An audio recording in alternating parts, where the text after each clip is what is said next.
Assalamualaikum warahmatullahi wabarakatuh. Selamat berjumpa lagi di channel Jas Merah. Di sini saya akan menjelaskan sedikit kisah tentang Syekh Maulana Ainul Yakin atau yang disebut dengan Sunan Giri. Pada suatu malam, ada sebuah perahu dagang dari Gresik melintasi Selat Bali. Ketika perahu itu berada di tengah-tengah Selat Bali, tiba-tiba terjadi keanehan. Perahu itu tidak dapat bergerak, maju tak bisa, mundur pun tak bisa. Nahkoda memerintahkan awak kapal untuk memeriksa sebab-sebab kemacetan itu. Mungkinkah perahunya membentuk batu karang? Dan setelah diperiksa, ternyata perahu itu hanya menabrak sebuah peti berukir indah, seperti peti milik kaum bangsawan yang digunakan menyimpan barang-barang berharga. Setelah itu, nahkoda memerintahkan mengambil peti itu dan diletakkan di atas perahu. Dan setelah itu dibuka dan kelihatan, langsung semua orang terkejut karena di dalamnya terdapat seorang bayi. Setelah itu, bayi diserahkan kepada Nyi Ageng Pinate untuk diambil sebagai anak angkat atau putra angkat. Memang sudah lama dia menginginkan seorang putra, karena bayi itu ditemukan di tengah samudra, maka Nyai Ageng Pinate kemudian memberinya nama Joko Samudra. Dan ketika berumur 11 tahun, Nyai Ageng Pinate mengantarkan Joko Samudra untuk berguru dan menuntut ilmu kepada Raden Rahmat atau Sunan Ampel di Surabaya. Menurut beberapa sumber, bahwa Joko Samudra setiap hari pergi ke Surabaya dan sorenya kembali ke Gresik. Sunan Ampel kemudian menyarankan agar anak itu mondok saja di pesantren Ampel Denta. Supaya apa? Lebih konsentrasi dalam mempelajari agama Islam. Pada suatu malam, seperti biasa, Sunan Ampel hendak mengambil air wudhu guna melaksanakan sholat tahajud dengan tujuan mendoakan murid-muridnya serta mendoakan umat agar selamat di dunia dan akhirat. Sebelum berwudu, Raden Rahmat atau Sunan Ampel menyempatkan diri melihat-lihat para santri yang tidur di asrama atau di pondok. Tiba-tiba Sunan Ampel sangat terkejut. Ada sinar terang yang memancar dari salah seorang santrinya. Selama beberapa saat beliau tertegun.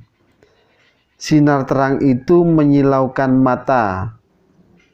Dan untuk mengetahui siapakah murid yang wajahnya bersinar itu, maka Sunan Ampel memberi ikatan pada sarung murid itu. Dan esok harinya, sesudah sholat subuh, Sunan Ampel memanggil murid-muridnya. Siapa di antara kalian yang waktu bangun tidur kain sarungnya ada di ikatan? Itu tanya Sunan Ampel. Maka ada yang menjawab, yakni saya Kanjeng Sunan, Acung Joko Samudra.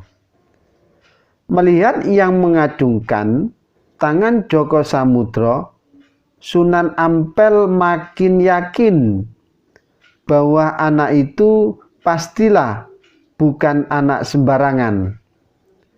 Kebetulan pada saat itu Nyai Ageng Pinate datang untuk menengok Djoko Samudro. Kesempatan itu digunakan Sunan Ampel untuk bertanya lebih jauh tentang asal-usul Djoko Samudro. Maka Nyai Ageng Pinate menjawab dengan sejujur-jujurnya bahwa Djoko Samudro ditemukan di tengah Selat Bali ketika masih bayi yang dimasukkan di dalam peti,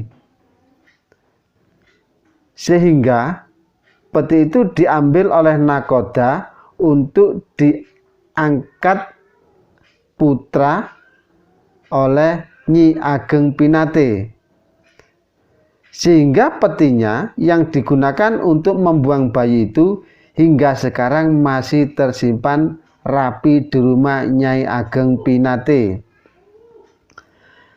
Dan sewaktu mondok di pesantren Ampel Denta, Raden Paku sangat akrab bersahabat dengan putra Sunan Ampel yang bernama Raden Magdum Ibrahim. Keduanya bagai saudara kandung saja, saling menyayangi dan saling mengingatkan. Setelah berusia 16 tahun, kedua pemuda itu dianjurkan untuk menimba pengetahuan yang lebih tinggi, yakni ke negeri seberang sambil meluaskan pengalamannya. Di negeri Pasai, banyak orang pandai dari berbagai macam negara. Di sana juga ada ulama besar yang bergelar Syekh Awalul Islam. Dialah ayah kandungmu yang nama aslinya adalah Syekh Maulana Ishaq. Pergilah ke sana, tuntutlah ilmunya yang tinggi, dan teladanilah kesabarannya dalam mengasuh para santri dan berjuang menyebarkan agama Islam. Hal ini tidak disia-siakan oleh Raden Paku dan Maulana Magdum Ibrahim. Kedua pemuda itu belajar agama dengan tekun, baik kepada Syekh Maulana Ishaq atau kepada guru-guru agama yang lain. Ada yang beranggapan bahwa Raden Paku ini dikaruniai ilmu laduni, yakni ilmu yang langsung berasal dari Tuhan, sehingga kecerdasan otaknya seolah tiada bandingnya. Di samping belajar ilmu tauhid, mereka juga mempelajari ilmu tasawuf yang berasal dari ulama Iran, Baghdad, Gujarat yang banyak menetap di negeri Pasai.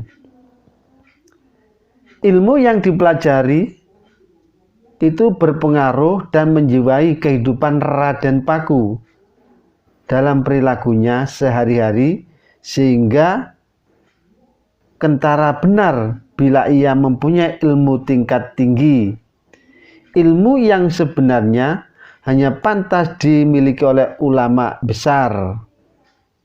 Sehingga gurunya kemudian memberinya gelar Syekh Maulana Ainul Yakin.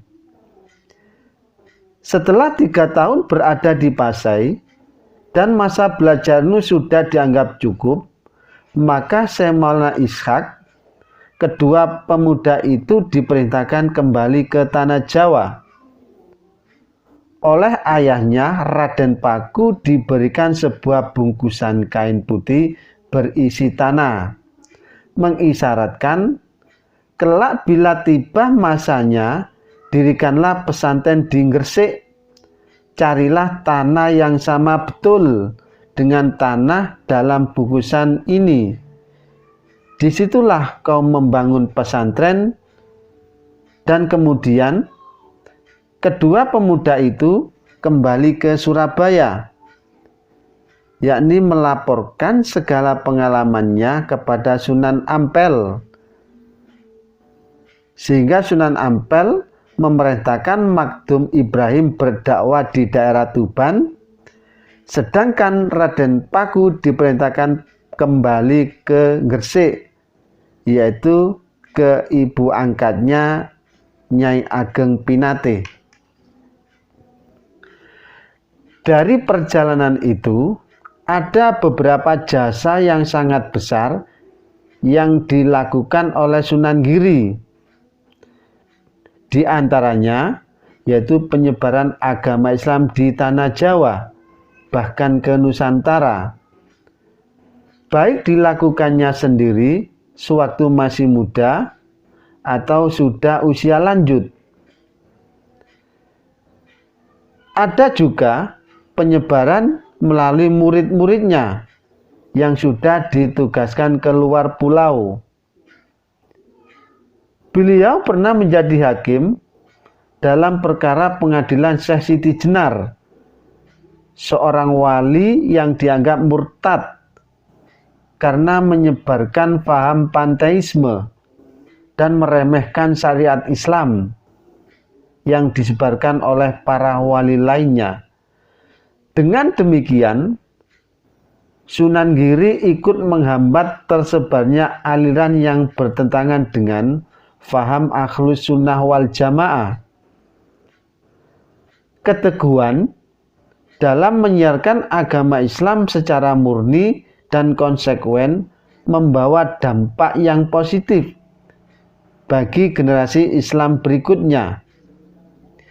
Islam yang disiarkannya adalah Islam sesuai dengan ajaran Nabi, tanpa dicampuri kepercayaan atau adat istiadat yang menyimpang dari agama Islam.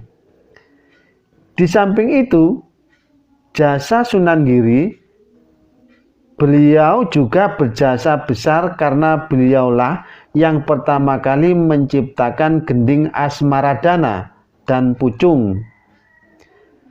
Beliau pula juga menciptakan tembang dolanan anak-anak yang bernafas Islam, antara lain Cublak-cublak suweng, jitungan, dan jamuran. Itu termasuk jasa yang dilakukan oleh Sunan Giri. Dan Sunan Giri atau Raden Paku memerintahkan kerajaan Giri selama kurang lebih 20 tahun, mulai dari tahun 1487 Masehi hingga tahun 1506 Masehi. Sewaktu memerintah Giri Kedaton, beliau bergelar Prabu Satmata. Setelah Giri Kedaton atau kerajaan Giri berlangsung selama hampir 200 tahun, dan sesudah Sunan Giri wafat atau meninggal dunia, beliau digantikan anak keturunannya. Di antaranya ada Sunan Dalem, Sunan Sidomargi, Sunan Giri Prapen, dan Sunan Kawis Gua, dan Panembahan Ageng Giri. Demikianlah sedikit kisah tentang Syekh Maulana Ainul Yakin atau yang disebut dengan Sunan Giri. Dan jangan lupa subscribe-nya. Saya akhiri. Assalamualaikum warahmatullahi wabarakatuh.